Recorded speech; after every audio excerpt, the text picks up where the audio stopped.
Okay, right now. I think stage is yours.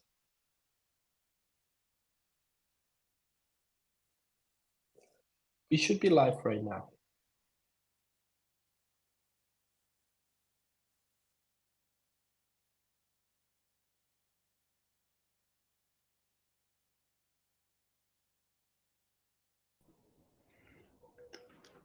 Hey, okay.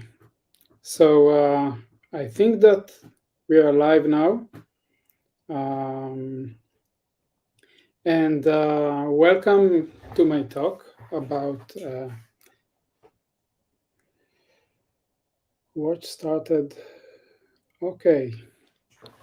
Welcome to my talk about garbage collection. Um, I'm very happy to be here. I would like to dedicate this talk to my fellow Mushu. He's been my dog for the last 14 and a half years, and he passed away 2 weeks ago. He's been the sigil of our family and named after the sidekick Mushu from the movie Mulan. I miss him a lot. And he's always been the best friend of the one with the food in his hand. So, without further ado, let's start. So, I'm Chaim. I've been developing software since 1984.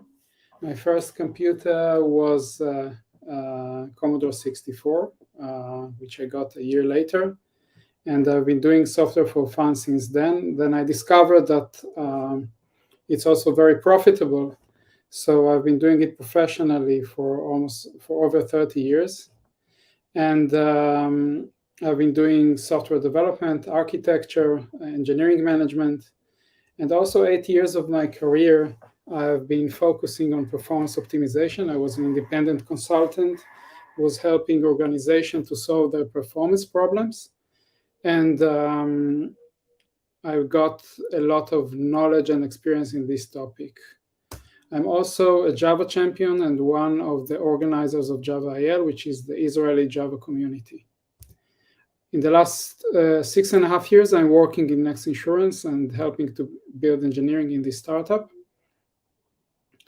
And today we're going to talk about life and death of objects. And in this talk, I'm going to address mainstream applications which have requirements of web app latency, and we learn how to monitor and tune garbage collection behavior. We are not going to focus on HPC, high frequency trading, huge heaps, low latency, and no allocation. Hope that Peter Lorre will cover it in his talk tomorrow. So, as always, garbage collection is very complex. So we're going to start by defining terminology. First of memory management, then for garbage collection. Then we will go over the current OpenJDK GCs available. Then we will discuss how to monitor and understand the behavior of the GC and the memory.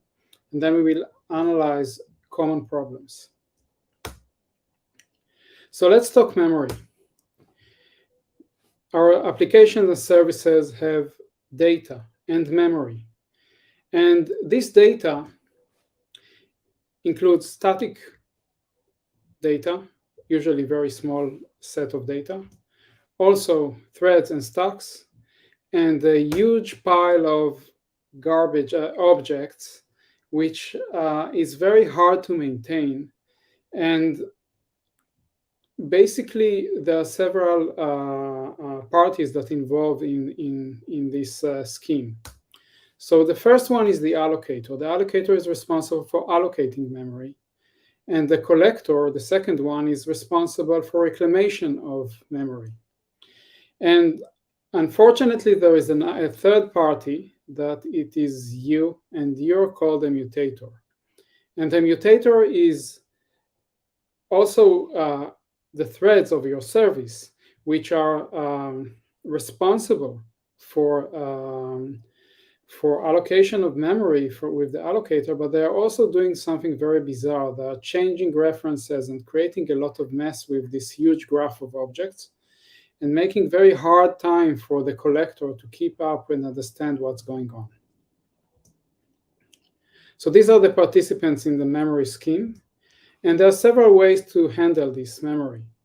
The historical way was the C and C++ way of allocating with malloc and releasing with free, or with new and delete. And while I have some experience with these approaches, I really don't regret and don't miss them, because they are having a lot of set of very nasty problems, such as dangling pointers, memory leak, crashes, security vulnerabilities, and also fragmentation and performance degradation over time. There is also automatic reference counting, such as in Python, at least some of this scheme, and in iOS. And what is done in that is every object has the number of reference to it, and when it goes to 0, the object is released. The main problem with this is that you need another mechanism to handle cycles, because cycles will not be released automatically. And also it has major issues with concurrency. The fact that there is some kind of a metadata on an object every time something changes with it is causing concurrency problems, and usually it's good for problems that are single-threaded. So to the rescue, we have the tracing garbage collector, which is implemented in many platforms, including the JVM and the Java platform. And it is amazing. It reclaims the memory without us needing to think about it. Memory leaks are impossible. Everything is great, and we basically go home and we can go back and enjoy our lives. However, if you have ever been stuck behind the garbage collection truck on Monday morning when you're in a hurry to pick your daughter from school, then you know that life is not that simple. Hence, you need to understand what the hell is going on behind the scenes. So when we're talking about garbage collection, there are 3 KPIs that we need to look on, 3 metrics. The first one is the overhead. How much time is consumed by the garbage collection compared to how much time is left for your application? Okay, it's the overhead or the throughput of the application. It is measuring workload time, but also in CPU time. And the higher it is, the more work the garbage collection is doing on expense of your application. The second one is memory overhead. Garbage collection needs internal data structures. They also need headroom. You cannot clean memory if you don't have empty memory to move objects and do things. Hence, how much memory that you need for the garbage collection. And the third one, which is very notorious and very problematic for many years for Java application, is the latency. The latency is what is the probability that the garbage collection will interfere with your transactions in such a way that it will create disruption to your service. So let's continue and understand what's going on here. So you have a heap of objects, and the objects are residing in the heap, and they are also referenced into the heap from memory that is not part of the heap. These objects that are referenced from outside of the heap are called root set. And basically, if there are no root sets, then you cannot reach the heap and you can release everything. The live set in the heap is the set of objects that are reachable from the root set. Hence, the live set is the memory that is actually used. However, in the heap, there is also unreachable objects, objects that cannot be reached outside of the heap and through the root set and through the live set. And they are some kind of dead objects. They are not really dead yet. They don't know they are dead. They will know that they are dead only in episode 9 of the series. Or actually, we say that today it is a different object in episode 9. Besides all that, there are also empty regions. Okay, it's called the free list usually, and it's a list of memory areas which can be used for allocating objects. That is what we have in the heap. And the garbage collection algorithms and building blocks are working on the heap to do its magic. So here are the main things the garbage collectors are doing. First of all, they're doing root scanning. Root scanning is the process of trying to identify the root objects, the root set of the heap. And the amount of work that need to be done in order to scan all the root set is proportional to the number of threads and stack frames. Traditionally, this is stop the word for doing that, but now there are implementations that can do that concurrently. If you have a lot of threads, it can take relatively long time. After you finish marking the root set, you're starting to go over the heap and mark all the reachable objects. This is called marking or tracing. And the amount of time it takes is proportional to the number of objects in the live set. Not the size of the heap, the amount of objects in the live set. Later on,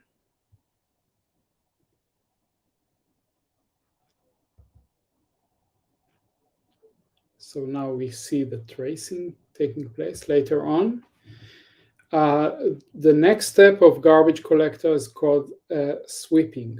Sweeping is looking on all the objects that were not marked during the tracing phase and adding them as unreachable to free list. The amount of work that sweeping takes is the number of objects and the number of fragments in the heap.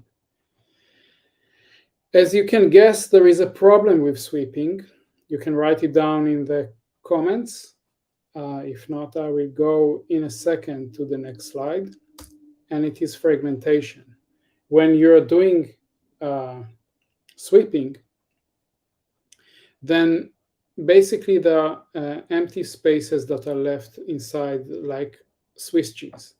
And this is basically problematic because it in time causes degradation in the performance of the application, but also can lead to a situation when you are not able to the text of someone is saying that the text of the bottom part of the slide is being blocked by the name of the photo.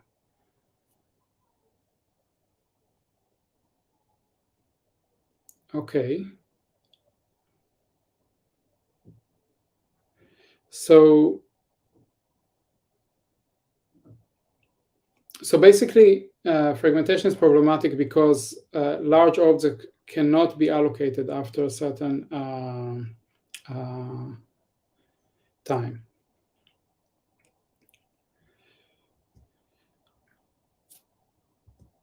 So another algorithm that is trying to solve that is called MarkCompact. And in MarkCompact, what we're doing is that we're condensing the live objects to the beginning of the heap. This process is very expensive and involves moving of objects, which we discuss the implication later on. But the amount of work that needed to be done here is proportional to the live set of the heap, because it's not only the number of objects in the heap, but also the size of the object, because we are moving potentially the entire heap around. Regarding moving objects around, when you have an object that you move around, you need to fix all the reference to it before someone tries to reach to it. If you're not doing that, you're causing problems in the memory, which can cause to segmentation faults and other problems in the application. And the way to solve it is to move the pointers either by while the application is stopping, such as G1 is doing, or the historical CMS, or you add write or read memory barrier like what Shenandoah and ZGC and C4 are doing, that you're actually moving the pointers around as we go. Another scheme is called the copy collector. Copy collector is moving all the reachable objects from a from space to a to space. And it's like what I always want to do when my house is getting too messy. I just want to take what I need and move to another house. That's exactly the copy collector.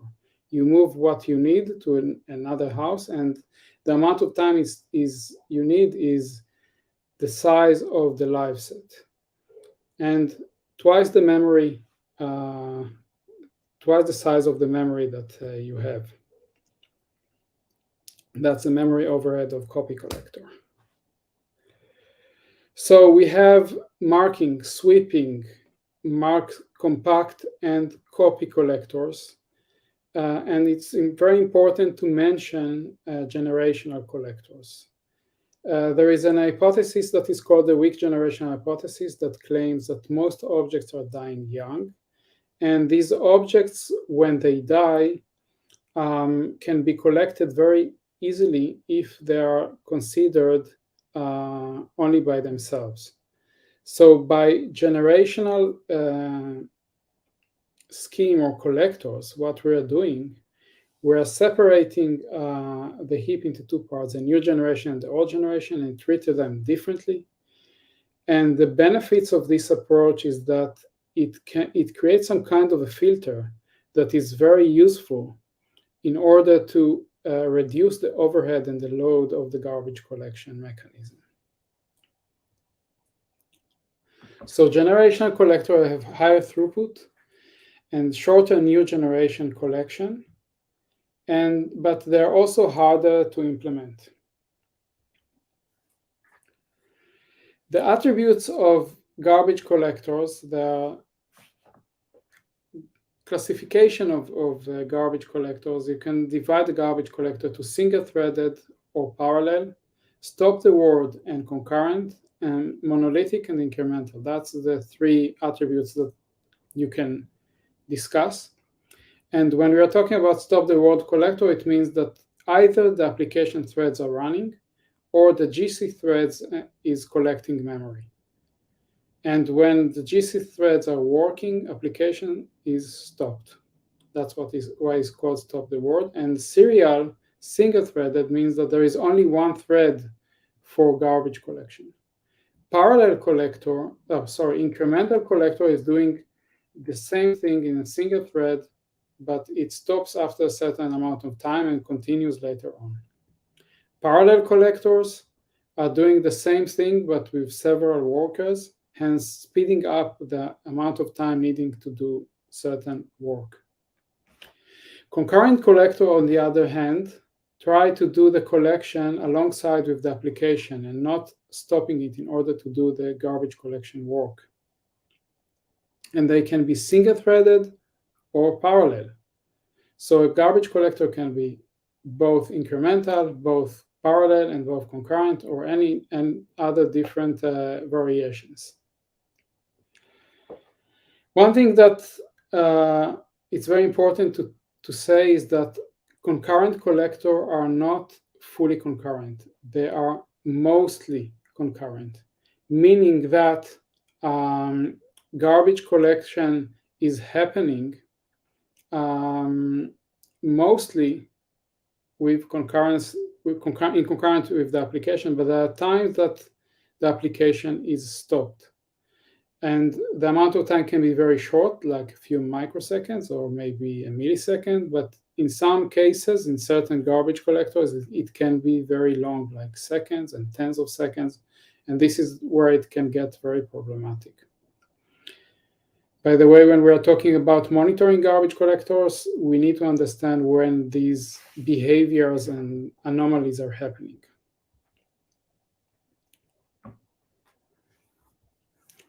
When do we want to do the garbage collection? And the answer to that is very clear. It is as late as we can. Postponing garbage collection is very important because the longer we wait, the higher probability that the objects that we are trying to collect are already dead. That's why garbage collectors try to postpone the garbage collection as much as possible. Stop the word garbage collection will kick in only when the memory is depleted. Concurrent garbage collectors should do that prior to the depletion of the heap and need to find a heuristic to start in the right time and the right place, otherwise it will be too late. So let's go over on the garbage collectors that are available on the JDK right now. The first one is serial collector. It's top the word, single-threaded, very simple, can be used for small heap, single CPU containers, and basically in most cases it's not very recommended to use.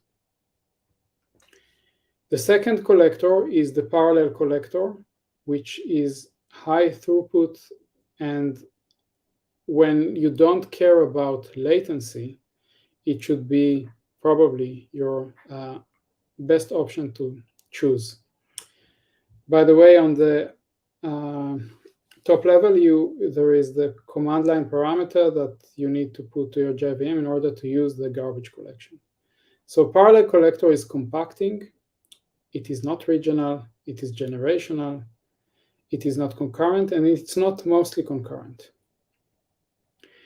The next one, and the default garbage collector of the JVM, is called G1GC. You don't need to do anything to pick it up. It is the default collector. It is used for mainstream applications. It is compacting. It is regional, meaning that it slices the heap into 2048 regions. This has implication that we'll discuss later. It is mostly concurrent. The new generation collection is not concurrent in stop the word. The old generation collection is concurrent mostly, but it has pauses, and the target is less than 200 milliseconds, but that target is not always met. There are two new garbage collectors as part of the JDK. If you're using Java 17 and above, definitely you should try them out. The first one is ZGC. It is developed by Oracle. It is compacting and regional and concurrent with 1 millisecond threshold or target. And it is very good if you want to have low latency for large heaps. We discuss its limitations later on. It is not generational, meaning that if it has large state of memory and high allocation rate, it might not be very efficient. Same goes for another algorithm called Shenandoah. And Shenandoah is also concurrent and generational and non-generational, regional and compacting, and with a very low latency target. Shenandoah is also not generational at the moment, and both of them will struggle when you have high allocation rates and large state. Worth mentioning that there is also a JVM written by Azul, which is a commercial JVM, and it is both generational and concurrent and very mature. And if you need large heaps and low latency, definitely your best option at the moment. So let's go practical. By the way, this is a DALL-E generated picture of Practical Engineer, Picasso style. So when I'm talking practical is that you have a production system and you need to understand what's going on with your garbage collection. In order to do that, you need to monitor your application. And you need to monitor for your CPU overhead, your memory overhead, and to find your poses and understand the latency imposed on your transactions. So what do we mean by CPU overhead? And actually, it's much more complex than you think. First of all, if you have a pause of your application, it means that garbage collection is working, your application is not working. You can consider that as overhead because at that time, all the CPU is used, and also the CPU that is not used is actually an overhead. In addition, when you're using a concurrent collector, threads of the collector are working together with the threads of the application. They are consuming CPU cycles, meaning that they are imposing overhead on the runtime and on the machine resources. But that's not the entire story. There is also piggybacking of GC works on the mutator threads. Sometimes the code is modified in order to do some garbage collection work, like moving out some pointers and something like that, on the application itself. Also, in order to handle the fact that we are moving objects, we are using memory barriers, and this slows down the application. Last but not least, I mentioned before that concurrent collectors need to start working before the heap is depleted. If they are not able to keep up, they either throttle the application threads and slowing them down, or they need to stop and do the stop the word collection. So measuring it all, I think, is relatively impossible. But we try to understand how to measure the pauses and also to understand how much CPU consumption there is on the application. So in order to understand that, what I really recommend for all of you is to open up garbage collection logs. Garbage collection logs are added to the application by adding a command line flag. They create a textual file that we'll see in a minute, and they are extremely useful and very low overhead. So don't worry for it to slow down your application. That's not the case. You should definitely use them in any use case that you have. And the GC logs are creating some kind of a file that has a timestamp in the beginning. And they are quite amazing because they managed to make it both not. So it seems like it's not possible to remove the header. So that's how it's going to be. So what's nice about the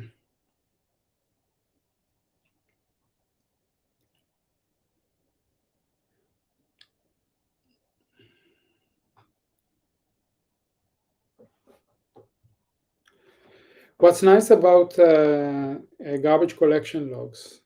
I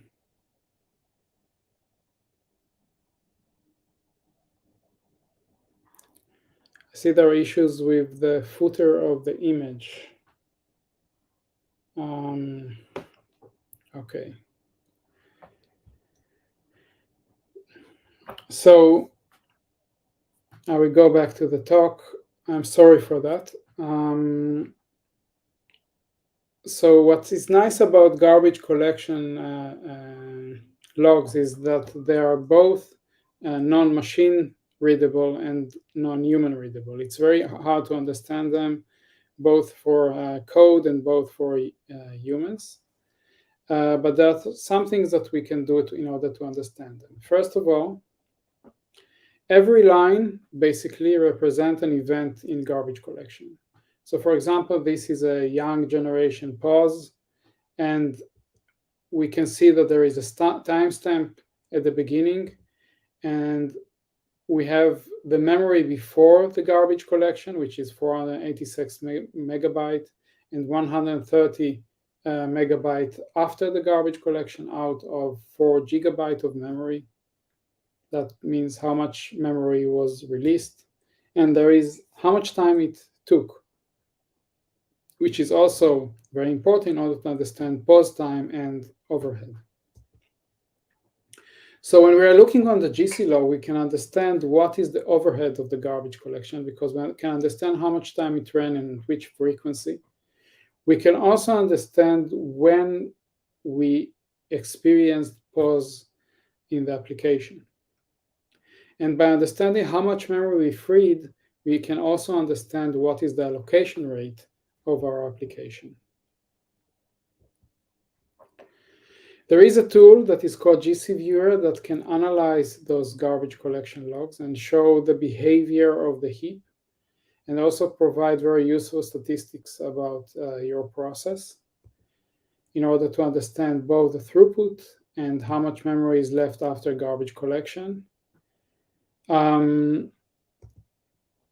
It can also calculate the max pause of the application, how much time it was stopped, and provide statistics on the pauses of the application.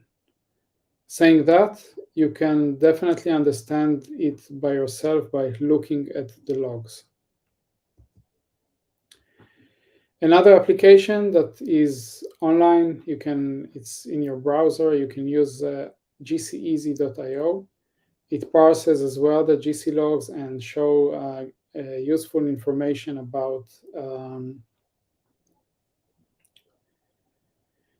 the different garbage collection events, how much time they took, what was old generation garbage collection, what was a new generation garbage collection, etc.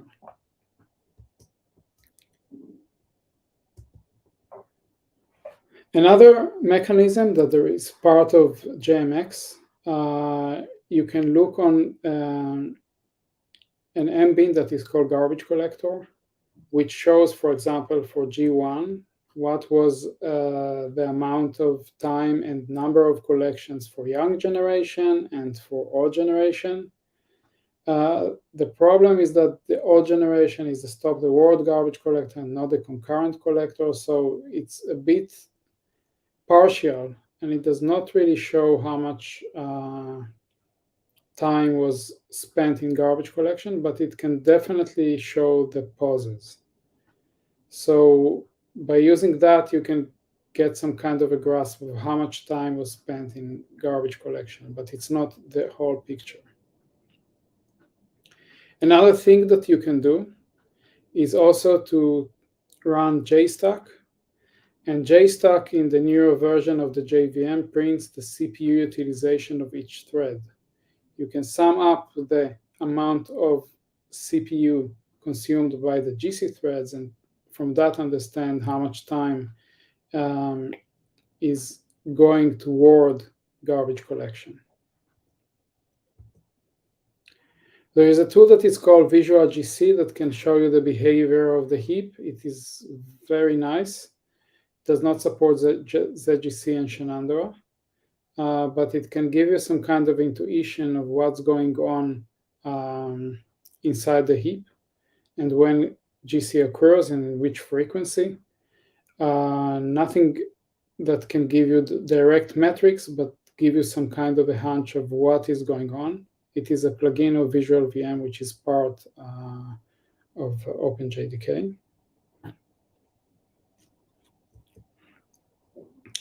And there is another approach that's worth mentioning for measuring latency. It is called the Hiccup probe and inspired by a tool developed by Gil Tenne from Azure that is called JHiccup. And basically it does the same. You can implement it in your application. It's very easy. You wake up every X milliseconds, let's say 100 milliseconds, and you measure the amount of time passed. If the amount of time is exactly what you expect, and sleep is not very accurate, so it will be probably a few milliseconds later, then you can say that there was no pause or stop the world event in your application.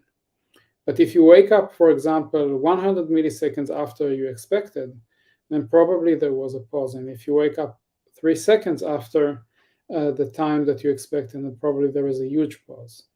And then you can report all these events and try to understand what is the jitter of your application. Some of it is coming from using sleep, which is not very accurate. Some of it is happening because there is OS and other things that cause jitter, but to the most part, it will be related to garbage collection. So we said that we want to measure CPU overhead and pauses and latency. But when we are looking on our process, we also need to estimate several other parts. The first one is the live set of the process. For example, if you have a cache of images inside your JVM process and its size is 1 gigabyte, I think that we lost the slides. Okay. And its part is, it is 1 gigabyte, then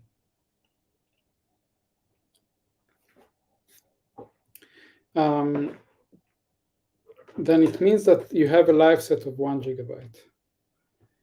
The understanding how much memory, as you recall, the JVM has also objects that are unreachable. So the amount of memory that is consumed in the JVM says nothing about the live set. In order to estimate the live set, you need to understand what happens after garbage collection. So you can either enforce it by system GC or look on the GC log and try to find events that represent a full garbage collection. You can also grab a heap dump in order to understand that and find in certain strategic points how much memory your application is consuming when it's not being, even when it's not being used. The second thing that you need to understand is how much allocation and memory footprint you need for every request that you're running. So for example, if in order to handle a request, you need to allocate 1 megabyte of memory, is something that you definitely need to understand. And it affects the amount of memory you need to allocate in order for the application to work properly.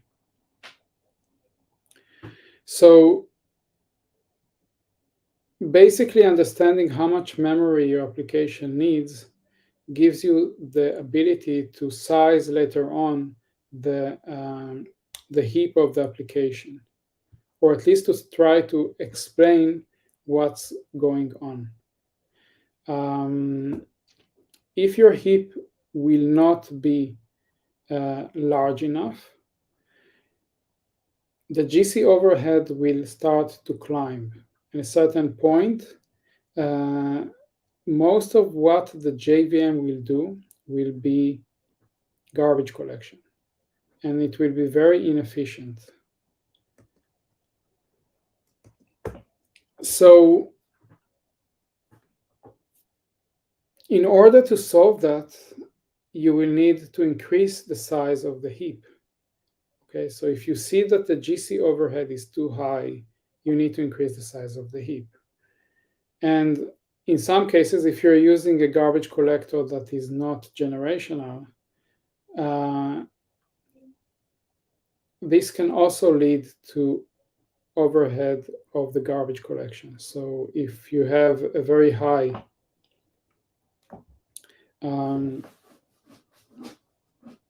GC overhead, what you would like to do is to maybe consider moving to a generational garbage collection. The second problem that can happen is high latency. And when we're talking about latency, you need to first understand what is the latency that your application can tolerate. If you are flying rockets, you probably have lower latency requirements than if you're handling a website of normal e-commerce. Okay, so probably for regular applications, a pause of 100 milliseconds is something that is reasonable, but a pause of 5 seconds is not. So you need to understand how frequently long pauses are happening and how to And when you understand the picture, usually by using the garbage collection log, you can understand if you want to move to a concurrent garbage collector, maybe even move to the Zinc JVM if it's something that you need.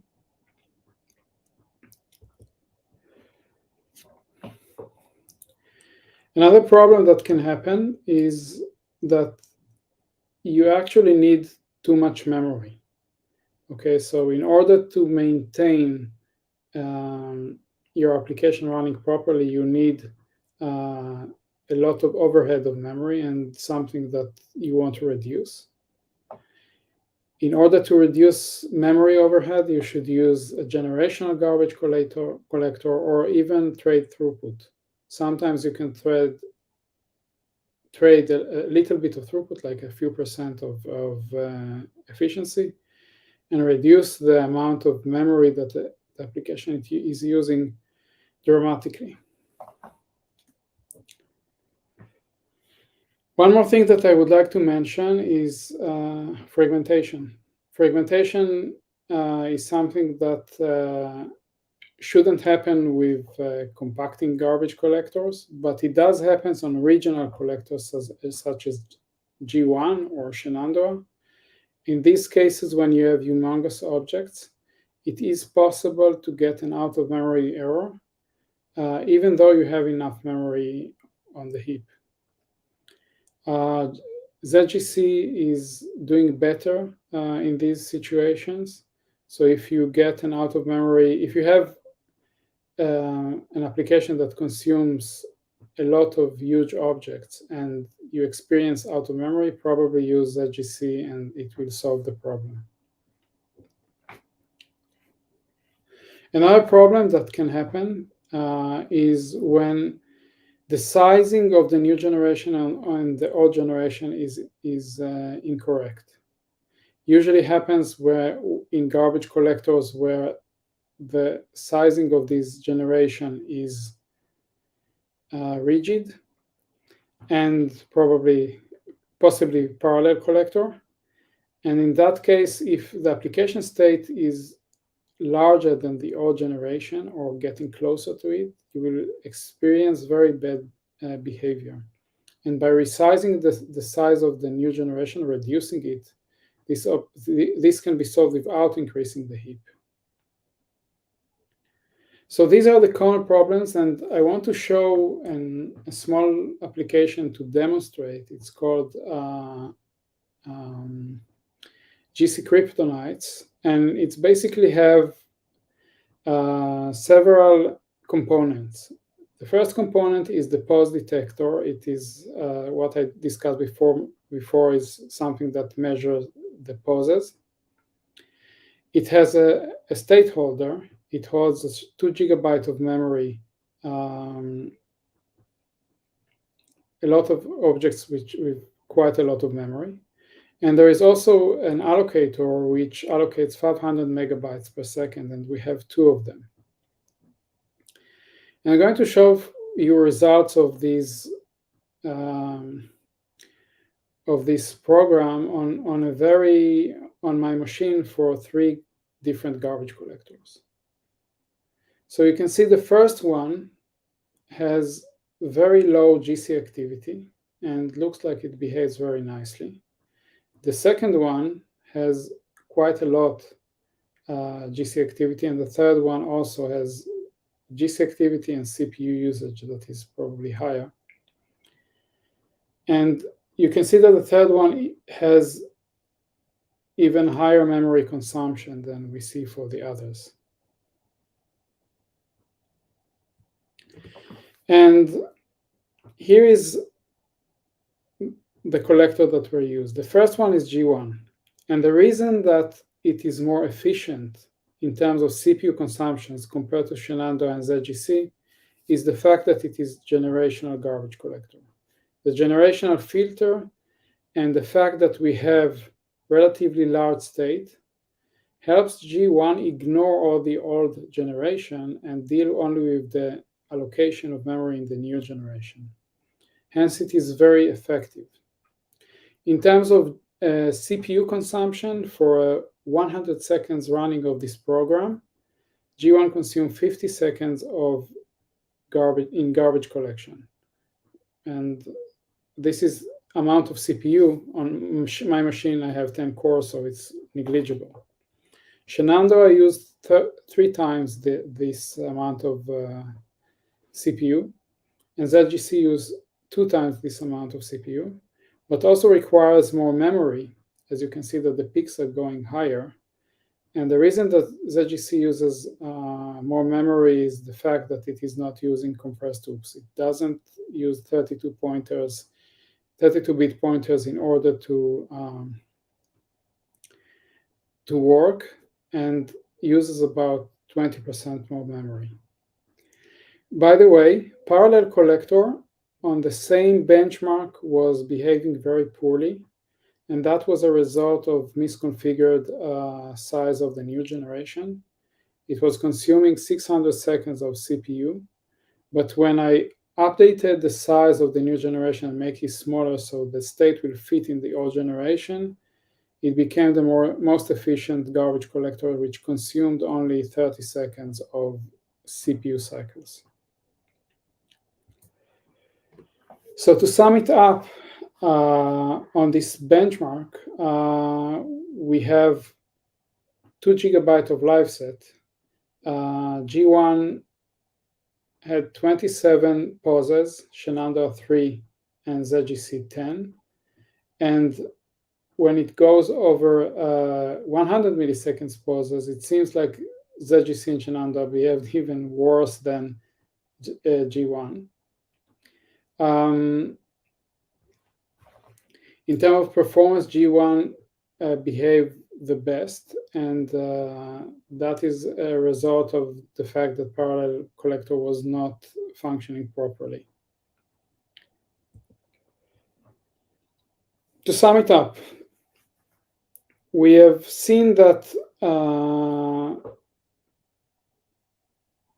garbage collection has certain attributes that we need to look into. So I'm sending you with some homework to your back to work. Basically, if you're a service owner or you're responsible on an application, you should be able to answer the following question. What is the size of the heap that I'm using? What is the GC overhead of the garbage collector in peak hour? What are the max pause time over the 24-hour period and how frequent they are? And what is the live set of your application? And what is the allocation rate?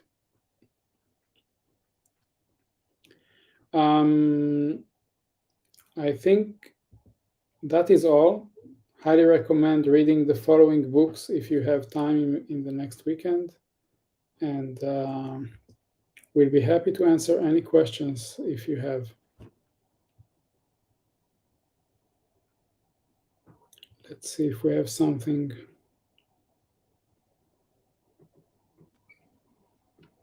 Okay, yes, so let's shoot a question into the comments. Not a question about removing the footer. I've been really searching it. It's not possible. Well, I don't know. Maybe it's because you are authenticated, or I don't know. So we cannot solve it. But any other with garbage collection?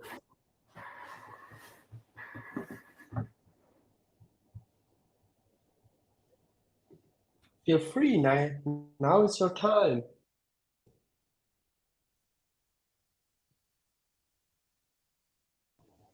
Okay, I don't know how long we will wait for the question.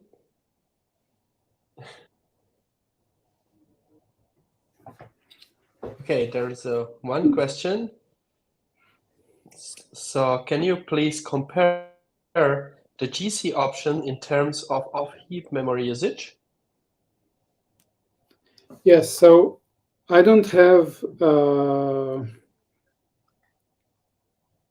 measurement for that, but and I think that you should be measuring it for your application. The right way to do that is to use native memory tracking, what is called NMT. You can add this flag to your application and run it with different garbage collectors. And when you use jcommand and vm.native memory, you will get all the regions of native memory that are allocated, and also the the part that is related to garbage collection specifically. Saying that, as I mentioned before, ZGC, as a result of the fact that it is not using compressed OOPS, then for small heaps, probably less than, I think, 32 gigabyte, it will have higher memory overhead compared to G1, Shenandoah, Parla, GC, etc. And in general, collectors that are concurrent require more memory in order to work properly without imposing too much overhead on the application. So when you are trading CPU overhead with memory overhead, it is something that you can play with, and depends on what's important more to you, then you will have higher memory usage based on the lower CPU overhead that you require. Does it answer the question, or?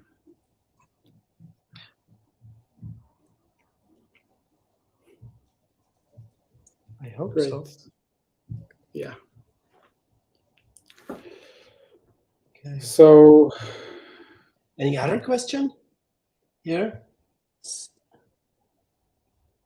Oh, maybe I have a question. What is, sure, based on your statistics and experience, the most used garbage collector you have seen on the field? I definitely think that the most used garbage collector is the default one.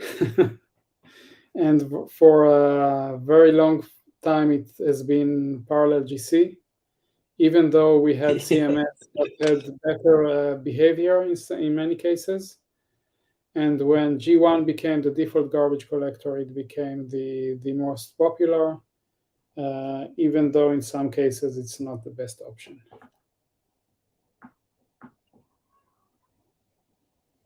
Yeah. Okay, thank you. Any other question? I think there is a question if comparing GC option in terms of off-heap or memory usage, but Kirk already answered this question.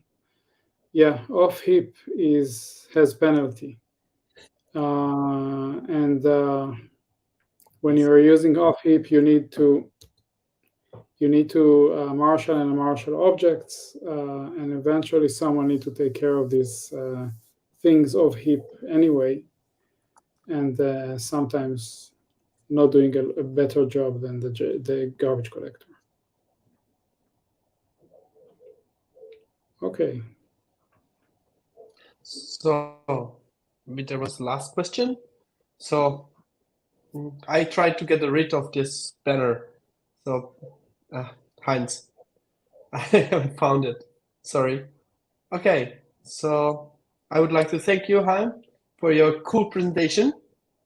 Thank you. Thank you very much for being here. Yes, an applause from me and for the others. See you. Thank you. Ciao, ciao.